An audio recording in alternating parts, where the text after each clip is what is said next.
Have you ever wanted to film something and you wish that you could just shoot with sunlight, but the sun isn't out? Well, I know here in Canada, the sun hasn't been out in months, and oftentimes when I'm filming inside for sports, I don't have access to the sun either, and that's why I went and got the sun in a case. You probably can't even see most of this on the screen right now, but this is the Aputure Storm 1200X. It's not a new light, but it's a very interesting light, and I'm doing a media day this weekend, and I'm gonna take this thing out and put it to the test, and ideally give myself a similar effect to what I would get if I was shooting in broad daylight with a bright sun, but do so inside. So we're gonna see if this light holds up. We're gonna see if it's worth it to carry around this huge package of a light and all the rigging equipment that comes with needing to build out a set with this key, compare it to what a smaller light looks like, and see if this thing is actually worth you using on your productions, wherever you want to buy it, rent it, or anything else like that. First off, no, this video isn't sponsored. I haven't talked to any of the companies using any of the gear in this video, but I am really curious about this. I've never used a light this big in a production before. The key light that I normally use for my interviews is this, the Godox VL150. And you can just see, comparing the crate sizes, like they're not even close. This thing is so much bigger. If I pull this up onto the couch, I wish there was a side handle on this case.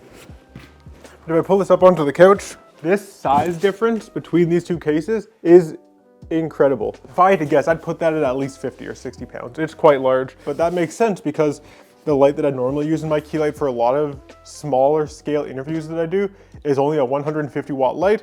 This is a 1200 watt light, which means the output is going to be crazy. So we're gonna open this package up. I'm gonna show you what comes with it all. And then I'm also going to show you some of the other gear that I got with this light to be able to use it effectively. We're gonna do a test build of everything that I need for this media day to make sure that I can set it up all quickly on the day of the actual shoot. Then we're gonna go on set and set up a talking headshot, like a nice cinematic looking interview that kind of replicates sunlight and looks like it could have been shot in broad daylight, but we're gonna do so indoors. And hopefully this is the light for the job. Now I did rent this from VizTech, which is a camera store across Canada, and there's a location here in Toronto that has a lot of great equipment. This isn't sponsored by them or anything, but shout out to them for the rental. Wow, this is large. So first we have our power cables. These are quite thick, two of them. This is just the control to hang off the stand. Just this thing is like much bigger than my head. And then we have, oh my gosh. This is the Aputure Storm 1200X. This is crazy. I can't wait to see the output on it. It has a Bowens mount that actually locks in place. So that's kind of nice. Like if I put this cover back on, I can lock it into place. And then this isn't moving and I can unlock it. So that's good if I want to put any sort of modifiers on this, and it comes with a couple of modifiers. This hyper reflector thing, at least that's what they call it. It's just a reflector. So let's put this reflector on and then tighten that up. And that's perfect. You don't need to worry about twisting your modifiers. You just attach them like that. So what I'm probably going to do for this is set the light up like this on a rolling light stand and then shoot this into a scrim, which is basically like a big translucent sheet. And that'll give me a big soft source of light. I got an 8 foot by 8 foot scrim, so think of it as like a big cube of like semi-translucent fabric. Hopefully that'll give us a nice big soft light. We're shooting this in an indoor soccer facility, so we have a whole soccer field worth of space to play with, which is ample room for what we need. So I'm hoping that we'll be able to make this all work. But let's grab some of the other equipment that I have for this and get this thing set up and test what the output on this actually looks like. Oh. All right, so here's our rolling C-stand. Let's get these legs out. And let's lock all these wheels down. It would probably be wise for me to weigh this down with some sandbags, which I will do on the day of the shoot, but I don't have my sandbags with me, and honestly, I'm not stopping this recording to go get them. So do as I say, not as I do. I'm not gonna move this thing. So let's pick this thing up. Oh my God, this is so heavy. Right in there. Let's throw this on here. And why not? Let's use our little grip piece here. Come on, a little wider. There we go, and now let's tighten this up. Okay, that's secure now. And it is time to plug this thing in. Let's match these numbers up, make sure this is done correctly. This has 8 holes here. You definitely can't see it from that distance. You can see there's 8 holes on this connection here, and they're all labeled with numbers, so it's really easy to identify what goes where, which is perfect for a large and irregular size like this. So that goes just like this. And now let's plug this thing in and test the power. Hopefully this is all for the best and everything works out.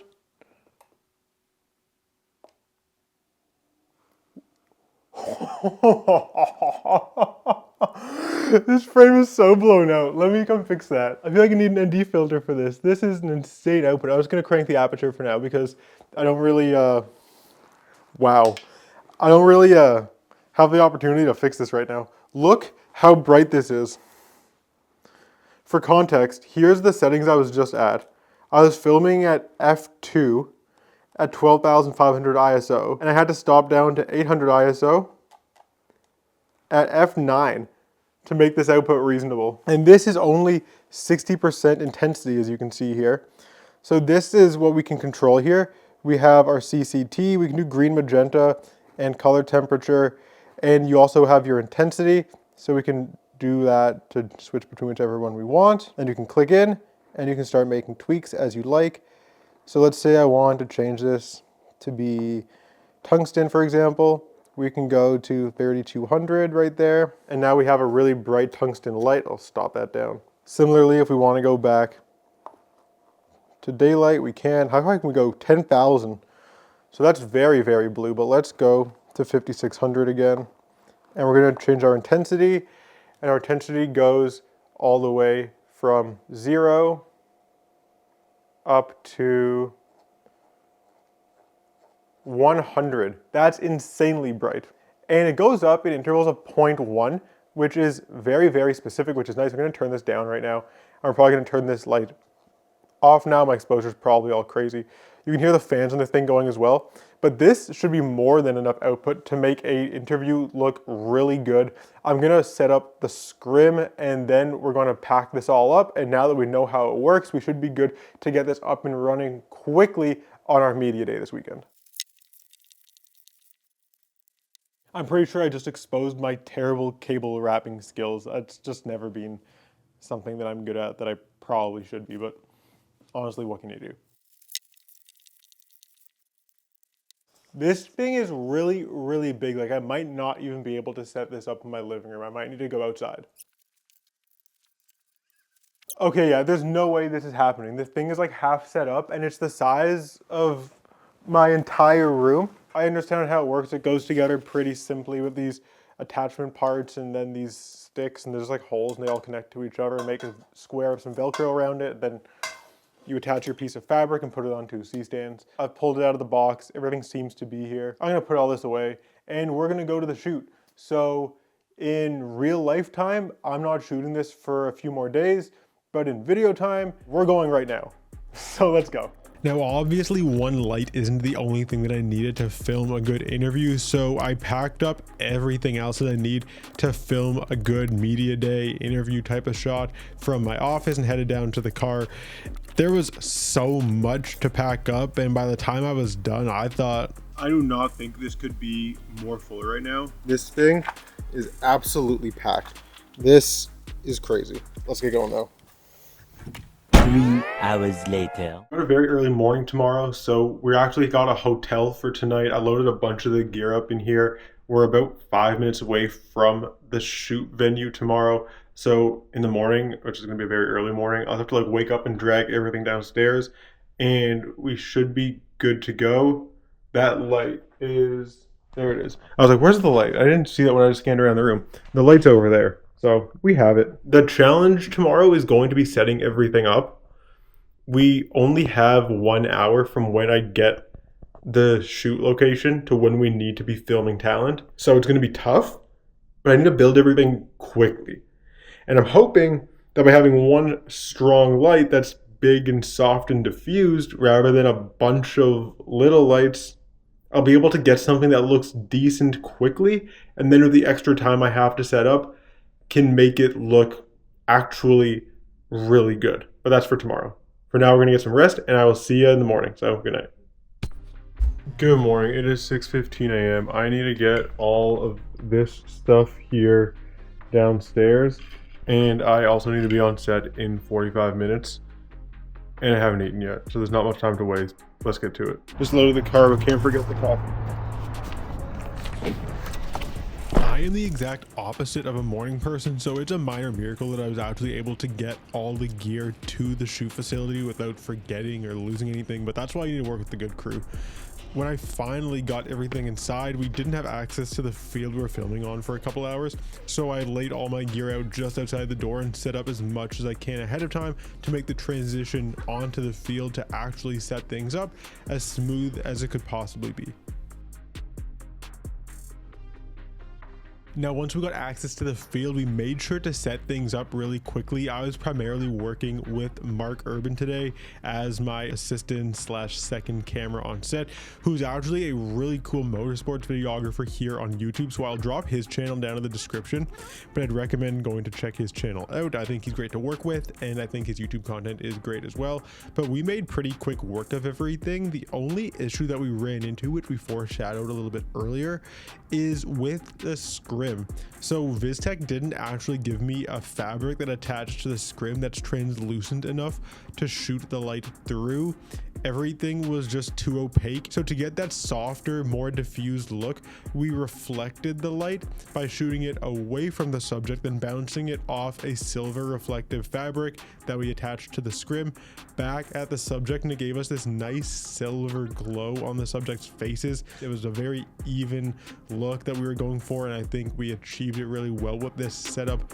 So you be the judge after I give you the rundown of the set of whether this was the right way to go about it. But I was super happy with what we came up with and the way that we managed to utilize this light to get something that looked really bright, nice, and even without needing any natural light. So we're all set up here. I'm going to give you a quick tour of the set so you can see how I'm using the Storm 1200X and some of the other lights and tools that I have to make this talking head shot look good.